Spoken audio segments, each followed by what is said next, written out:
আমাদের মা বোনদেরকে শিক্ষিত করতে হবে, তাদেরকে শালীনতা শিক্ষা দিতে হবে, ভদ্রতা শিক্ষা দিতে হবে। অজ্ঞ রাখা যাবে না। পড়াশোনা আল্লাহ রসুল সবসময় জ্ঞান গবেষণার দিকে তাগিদ দিচ্ছে। আল্লাহ রসুল বলছে তুমি দুনিয়া থেকে কবর পর্যন্ত জ্ঞান অর্জন করো। তুমি জ্ঞান অর্জন করার জন্য সুদূর চীন দেশে যাও, কারণ আরবের থেকে চীন হলো সবচেয়ে দূরে। যদি জ্ঞান অর্জন করার জন্য সুদূর চীনে যাও, এটা বলে নাই ছেলেদেরকে খালি, নর এবং নারী প্রত্যেকের জ্ঞান অর্জন করা ফরজ। কেমনে অর্জন করবো এটা তোমার ব্যাপার, কিন্তু জ্ঞান অর্জন করতে হবে। আর আইয়ামে জাহেলিয়াতের যে জাহেলরা ছিল তারা কি করত? মেয়েদেরকে ঘরে বন্দি করত, মেয়েদেরকে ঘরে ভোগের পণ্য বানাইতো, তারা মেয়েদেরকে জীবন্ত কবর দিত, তারা মেয়েদেরকে যারে পছন্দ হতো থাপা দেওয়া উঠাইয়া জামায় রাত থেকে উঠাই লইতো। শক্তি আছে, আয় আমার লোকে যুদ্ধ কর।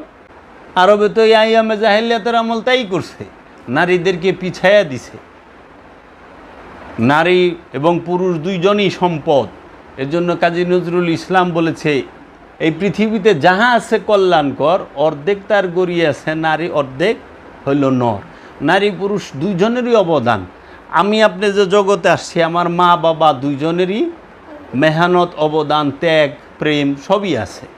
তো মেয়েদেরকে পিছিয়ে রাখবেন কেন?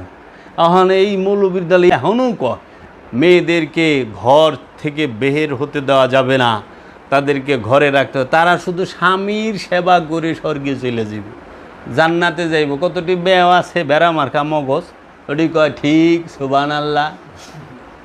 অনেরা যখন ইলেকশনের নামে কোরআন শরীফ দিয়া মানুষের বাড়ি পাঠায় দেয়, যাও আমগো নামে ভোট ছায়া, বাস এরাও যায়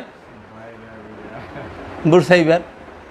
হ্যাঁ আমাকে একটা ভোট দেন, ওয়াদা করেন। তাহলে আপনি মেয়েরা বাইরে আইসে কে? সাজা যাবে না, সাইজা মানুষেরা দেখান যাবে না, খালি সামাইরে দেখাইবে। মানে জামাইও ঠিক আছে। আবার এই হ্যাঁ আরেকজনের বউ লেগে খুব সুন্দর আলাপ করতেছে, আপনার ছেলে কিন্তু আজকে আসে নাই মসজিদে, আপনার ছেলে কিন্তু আসে না, কেন পাঠান নাই?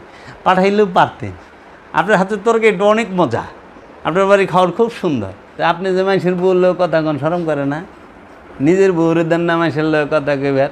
ওই যে ওই সময় ফতোয়ায় আজগবি দেয়, আজগবি শরীফ থেকে একটা হাদিস আনবো, আইনা কইব আপনাদের বউ আমার ভাবি আর আমার বউ আপনাকে মা। মার লগে তো ঠাট্টা চলে না।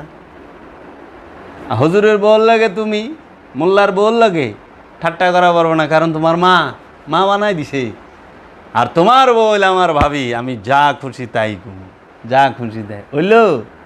এগিনের থেকে সরেন বাবা, এখনও সময় আছে।